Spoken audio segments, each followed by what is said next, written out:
Welcome back. You know, we spent a lot of time in this show talking about wasteful spending, but now I've got the flip side to it. I want to talk to you about a program that wastes absolutely not a single taxpayer cent. It actually sees real results, and there's numbers to back it up as well. Now think about this. 95%, in fact even more, of inmates in prison eventually get released back into society. Unfortunately, more than 60% of those prisoners end up right back in prison after they can't make it on the outside. Well, in New York State, give you a frame of reference, more than $50,000 a year is spent to try and keep somebody behind bars. But it only costs about $37,000 over the entire lifetime of an education, about 6 years on average, to educate a prisoner.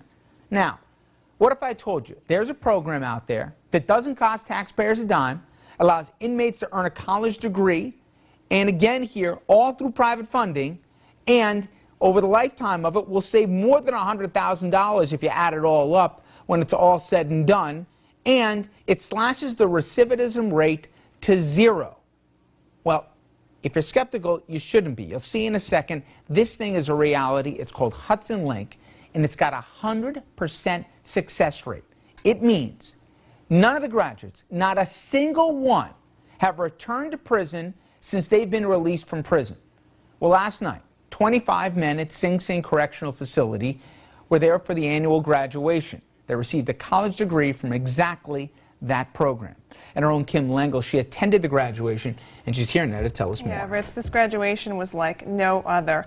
Now, these men are not your typical college students. Many said their college degree is a new lease on life.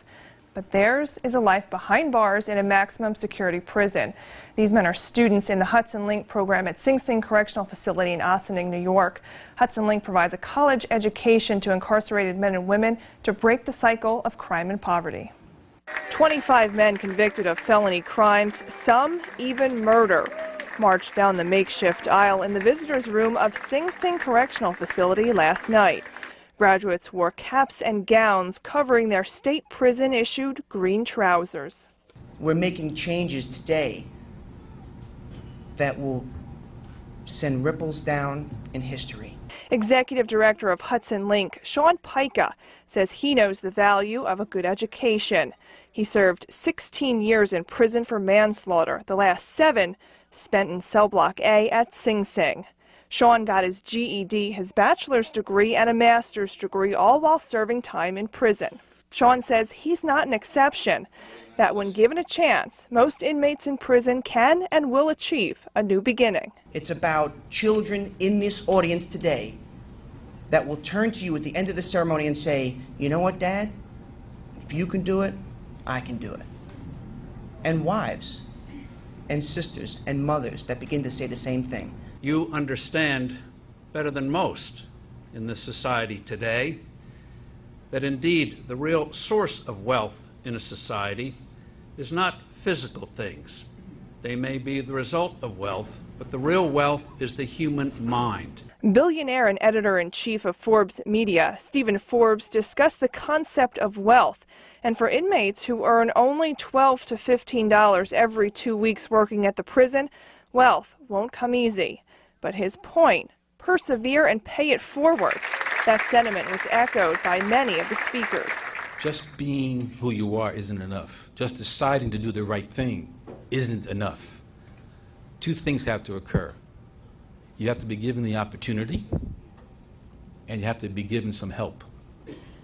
Tonight is representation of your commitment, your opportunity, and everybody's help. 12 years ago, Commissioner of the New York State Department of Corrections, Brian Fisher, stepped into Sing Sing as a superintendent. He championed the philosophy that education is the foundation of everything else that's positive in life. It demands willingness and resources. And that's why you're graduating today. You didn't do it by yourself. You may think you did. When you go back tonight and you think about it, you know, you might want to say, hey, look what I did. Well, you did not do it by yourself. You did it with all these people, and you did it with your families, and you did it with the Hudson Link supporters and Mercy College and everybody else. As the graduates listened to their fellow inmates and valedictorian Ivan Chappelle, they grappled with mixed emotions. Within the constructs of our former places in society, we all partook of a cycle of violence, a cycle of poverty, a cycle of broken homes. Breaking these cycles, one and all, is one of our key goals. It may sound far-fetched to some of you, but because of your time, dedication, and love, it is possible. So place your hope in this, please. Now, most inmates who survive prison end up getting chewed up and spit out on the mean streets because they have few skills to get a job. These men are part of the 9th graduating class of Hudson Link, and incredibly, in the 10 years this program has existed, not a single prisoner has returned to prison. Rich? You know, I've been to a few of these over the years. My brother's involved in this project, and I tell people I have to cover, you've covered graduations with some big name commencement speakers. I said before people walk in the door, it'll be the best commencement address. And I have no idea about the script coming, and it didn't disappoint. Am I right here? You could hear a pin drop. I mean, some graphic stories about, these are not, you know, faint of heart. You don't go to sing some maximum security facility, you know, because you ran a red light. These are bad guys.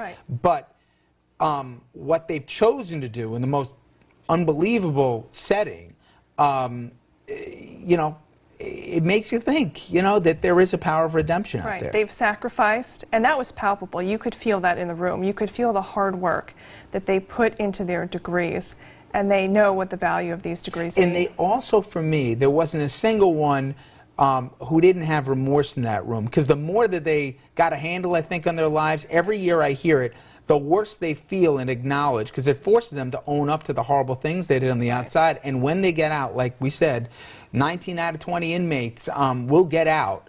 There's a chance they'll pay it forward, much more so than if they didn't get the degree. I think the chance of them paying it forward is extremely high. So far, it's 100%. All right, Kim, thank you very much. Now, when we come back, we're going to meet some of those graduating inmates.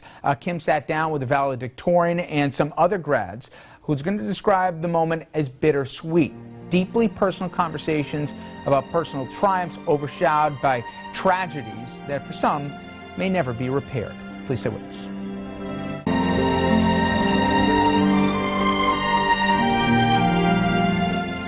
Welcome back, everybody. We are talking about what can only be described as a very unique program, Hudson Link. As you saw before the break, it provides education to prison inmates. Now, it's controversial, but I got to remind everybody, there's not a single cent of your money or mine, no public dollars are going towards this. It's all privately funded.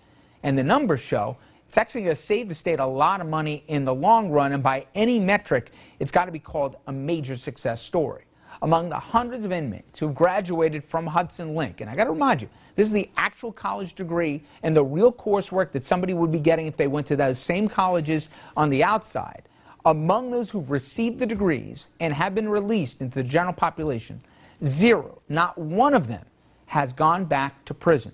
I want to bring back Kim Lengel, who attended the graduation last night, as you saw, and she sat down with some of the inmates for what has to be described as very personal conversations about not just their experiences and what got them in there, but also about what it must be like to try and get a degree in a maximum security facility. It's hard. It's a lot of hard work, is what they said. The graduating inmates were not at all shy about the emotions they felt during graduation. Many said they were grappling with mixed emotions of pride and shame. Pride first for their accomplishment, and shame for what they've done that landed them in prison. Ivan Sufal. Somebody different. I don't have to be this. I don't have to be what's considered the scourge of society at all. Do you feel even a little different now that you have Bachelor's of Science? Knowing I'm away from my child and my family, because I killed somebody, and I didn't really. That's not like something you grow up wanting to do. Mom, God answers my prayers. I pray for mercy on my soul. And tonight you all witness, and I realize the mercy that I've received. I live with much regret for not honoring you and Dad while he was still here with us. I just need you to hang on and stay strong. Live life, be happy, stay healthy and hopeful, and I'll be home as soon as I can. Take care of you. I love you. To my baby girl.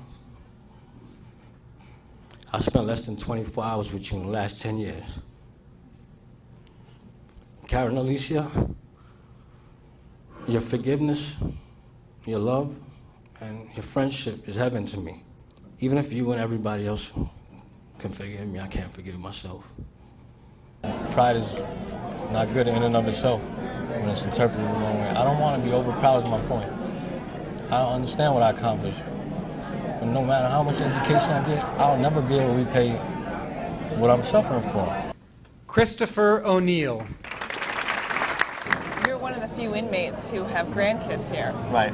How does that feel? I guess I don't know. I mean, you're a grandpa. Yeah, grandpa. Yeah. Well, I'm 43 right now, so I guess I don't know. I feel still kind of young, but it's a blessing to even have them because a lot of times, a lot of people in here, like right now, you see 24 men here, you see the family, but then you have majority of men in here that don't have family members come to see them and stuff like that. So I look at that as being blessed, even though I'm in this situation. So it's a blessing and it makes me feel good. Christopher O'Neill is one of the inmates who received a Bachelor's of Science degree.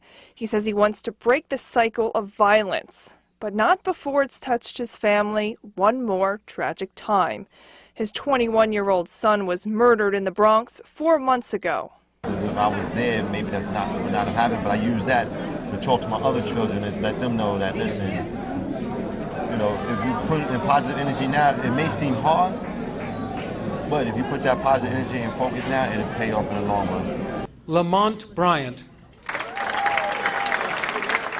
A lot of the speakers talked about paying it forward.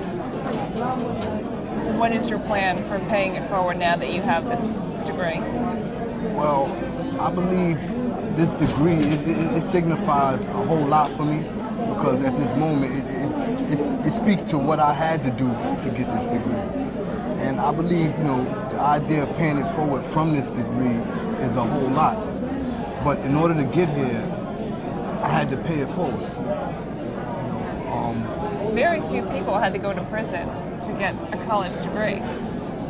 Yes, but I don't think few actually, I mean, it is only few that get it here, when there could be more. Kenyatta Hughes. Like there's a much wider, broader scope,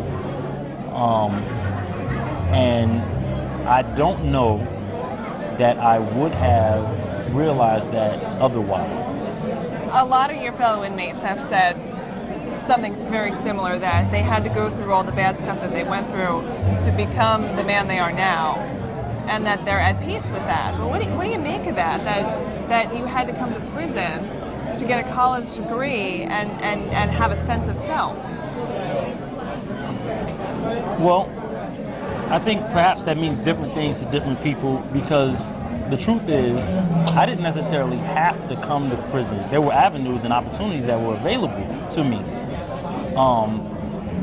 But I was not the person that could take advantage of them. Kenyatta Hughes served 16 years of a 25-year minimum sentence for murder. He is 37 years old and eligible for parole in 2020. I don't know that I can necessarily ever atone for the crime that I've done. I mean, specifically, I mean, we're talking about a man is gone. We're talking about a family that will never have him back. And I don't know if you can make that right. And I appreciate the process that I've been through for mercy. I definitely appreciate it.